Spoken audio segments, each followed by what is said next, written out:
So we have been very fortunate to for the Australian Information Commissioner, Miss Angeline Falk, to come and join us. And Angeline, I would be remiss of me not to at least read some things that I just took off the internet about 5 minutes ago. So Angeline was appointed the Australian Information Commissioner and Privacy Commissioner in August 2018 and leads the Office of the Australian Information Commissioner in fulfilling its functions across privacy, freedom of information, and government information management. Now, I need to say no more, but only really that it's so appropriate that Angeline is joining us, principally because I think in these days, in ethics, in my view, certainly consent and the use of data are by far the most important issues we face as ethics committees. So Angeline, over to you to open the conference and to give us your thoughts on the role of ethics committees, I guess, in the use of data. Angeline. Well, thank you very much, Dr. McGurk, for that introduction, and also to Mr. Jeff Binge for that wonderful welcome to country. I'd like to begin by acknowledging the Gadigal people of the Aurora Nation, the traditional custodians of the land from which I join you today.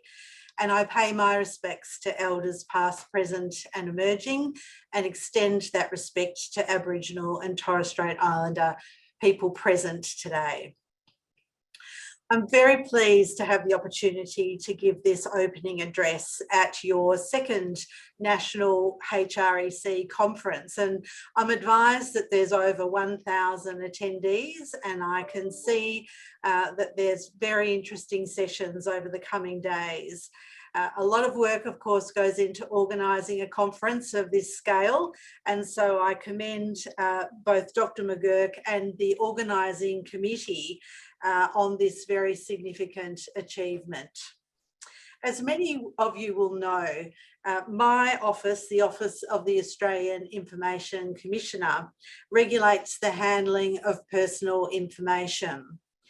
And I'm just wondering if I should pause if my video is working correctly, because the image that I can see doesn't have it really coming up properly. Can anyone help me out there? Well, Angeline, we can see your beautiful face. I can't see too much else, so I can't see a video at this time. Okay, thank you. I'll continue. Thank you very much. So my office regulates the handling of personal information. So it's wonderful that your conference has a real focus on data across the next couple of days. And we regulate the handling of personal information both by Australian government agencies, many private sector businesses, but importantly, all private health service providers, regardless of their size. And we promote the responsible handling of personal information, and we do this through providing guidance, handling complaints and investigations about alleged interferences with privacy, so holding up that regulatory framework. And we also receive notifications where data breaches occur, and we work with organisations to understand the causes of those breaches and indeed to address the risks. So I've got a very clear interest in your work, and as HREC members, coordinators, researchers, you of course have a very important role to play, really as the gatekeepers of research participants' privacy. And I think the pandemic has shown us really all what the health and research community has always known, and that is that good public health outcomes rely on trust that our personal information will be protected and respected. And I think the pandemic, of course, has also clearly demonstrated the criticality of research.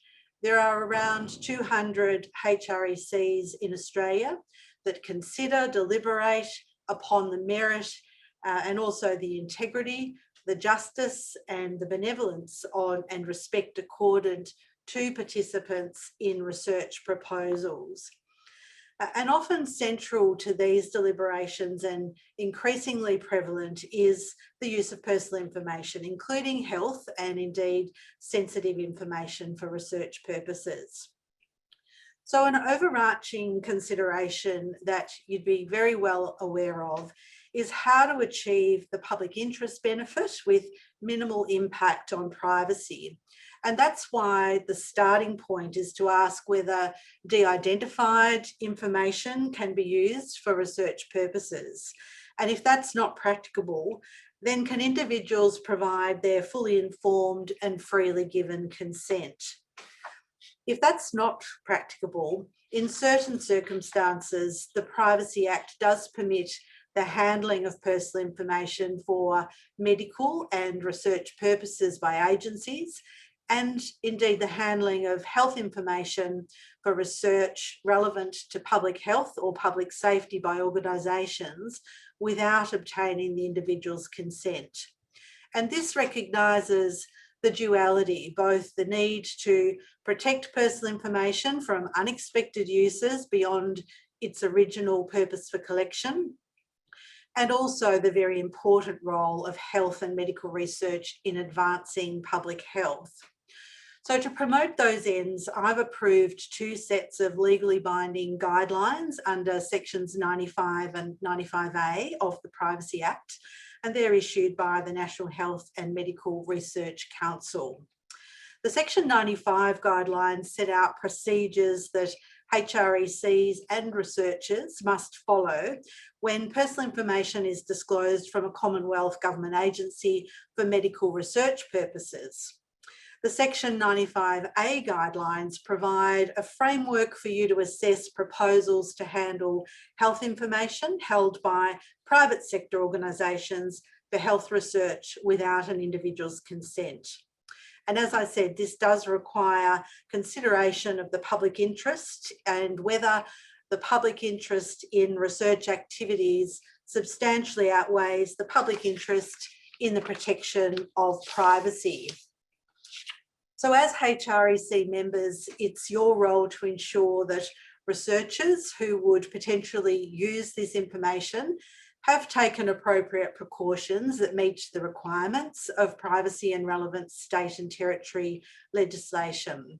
And this includes risk assessments, considering the implications of data usage, and as Dr. McGurk alluded to, community expectations. This is indeed important work. It's not always easy, but balancing those public interest factors is really critical, because we know that community interest in privacy is high. Our community attitudes to privacy survey that we conducted last year found that privacy is a major concern for 70% of Australians, and almost 9 in 10 want more choice and control over their personal information. And unfortunately, Australians' trust in organisations to protect their personal information continues to decline. And concerns about privacy are directly driven by experience, with more than half of survey respondents having experienced a problem with how their data was used in the 12 months leading up to the survey. And a factor that we are seeing influencing community attitudes to privacy is the growing risk of data breaches. Australians told us that they see security and data breaches as one of the biggest risks to privacy. Each year, my office is notified of about 1,000 data breaches under the Mandatory Notifiable Data Breaches Scheme. And that was established in 2018 to improve consumer protection and also to drive better standards for protecting personal information. The health sector has consistently reported the most breaches. We know that malicious actors target health service providers due in part to the valuable information that they hold. And in the first half of this year, malicious or criminal attack was the cause of most data breaches notified by this sector. But in previous reports, human error breaches have been, in fact, more common. These involve simple mistakes like emailing sensitive information to the wrong recipient. And we're also seeing the human factor at play in many of the malicious and criminal attacks that are reported to my office, like phishing and ransomware, which do involve an element of social engineering and trying to trick the recipient, for example, of an email into providing your email and login credentials. These were among the top causes of health breaches in the first half of the year. So we must all indeed remain vigilant to the risk of data breaches and ensure appropriate processes, training and technology are in place to support our people to mitigate against this known risk. Another key issue for, I think, this community is the broad issue of ensuring that information is used in ways that benefit, and whether the impact on privacy is necessary, reasonable and proportionate. So that's another way of describing that public interest consideration around the benefit of research weighed with the impact on privacy. I'd like to bring your attention to a couple of recent determinations that I've made in investigations. They are in another context, but they involve biometric information, and I think they're interesting to reflect on. In the first case of Clearview, an artificial intelligence company, I found that the company breached Australians' privacy by scraping their biometric information from the web and disclosing it through a facial recognition tool for law enforcement purposes. I determined that the indiscriminate scraping of people's very sensitive information, their biometric facial images without their consent, the majority of whom would never be connected with law enforcement investigations, in fact may collectively adversely impact the personal freedoms of all Australians who perceive themselves to be under surveillance. I found these privacy impacts of Clearview's biometric systems are not necessary, legitimate and proportionate, having regard to any public interest benefits. Clearview AI has appealed my decision. The second case is an investigation into 7-Eleven, the convenience stores, who collected facial images while conducting surveys of customers about their in-store experience. So customers' facial images were used to generate face prints, which were compared with other face prints to exclude ingenuine survey responses. For example, they were trying to ensure that employees weren't entering multiple favourable responses. I found that 7-Eleven interfered with customers' privacy by collecting this sensitive biometric information that was not reasonably necessary for its functions and without adequate notice or consent. So I think these determinations highlight the importance of handling sensitive information in line with community expectations, ensuring that the public benefit is achieved and that there's not a disproportionate impact on privacy.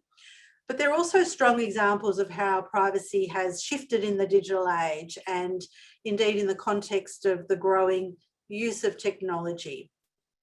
So on that note, I would like to draw the conference participants' attention to the Australian government's data strategy, which is intended to enhance effective, safe and secure data use.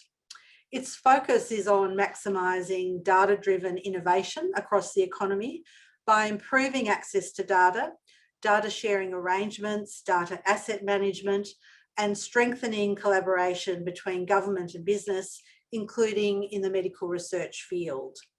So my office has engaged with government during the development of the strategy to ensure that privacy safeguards are an important part of this framework, because of course robust privacy safeguards are central to earning the trust and the confidence of the community, which is vital to the success of research projects.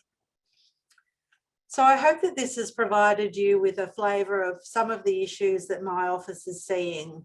These are issues that all organisations need to be aware of and to address in order to gain and maintain the community's trust and confidence in order to innovate with data and protect and respect privacy in ways that serve the public interest. And this conference is indeed a great opportunity for you to learn more about developments in research that have ethical implications, including privacy impacts. I understand, as Dr. McGurk referred to, that there are topics on consent and research involving diverse groups, some of whom are more vulnerable than others. And on Thursday afternoon, there's a workshop on the use of data and privacy in research that I indeed encourage all of you to attend.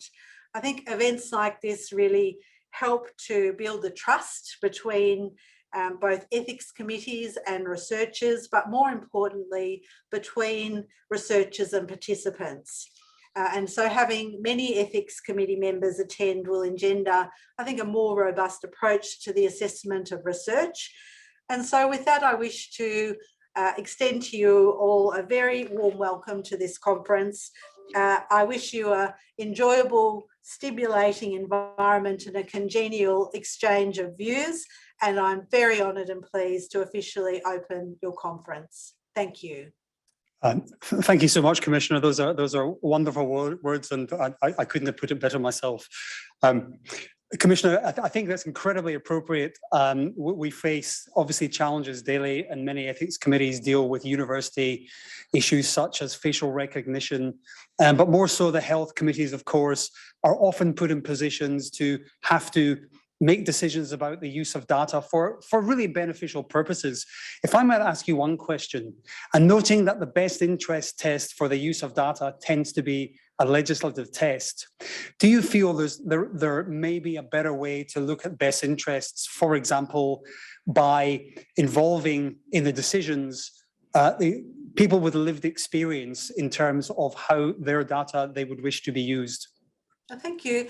That's a really interesting question in terms of how do you assess the public interest and how do you bring both an objective assessment to that and also some subjective expertise to weigh that up. I think the involvement of people who have lived experience would enrich that balancing exercise to really understand what the impacts might be of using data in a particular way.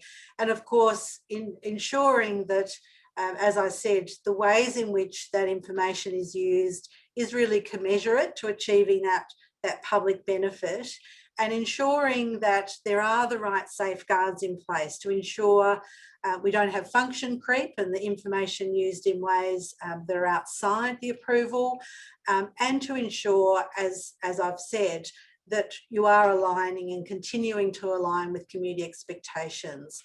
So that first-hand experience is a way of really importing that analysis of what the community expects. Thank you. Thank you so much, Commissioner, and I'm sure everyone online would agree that the Commissioner's words resonate with those who make decisions about use of data in ethics. And thank you, Commissioner, for mentioning also the Section 95 and Section 95A guidelines, which, although in some cases slightly complex, do provide useful guidance for us when we recognise that data is being used without without consent and under the waiver provisions. Commissioner, may I thank you again for providing that introduction, and to Amy for assisting us to use some of your valuable time, and may I wish you well for the rest of your week. Thank you. It's a pleasure to be here, and best wishes for the rest of the conference. Thank you, Commissioner. I really appreciate that. Okay.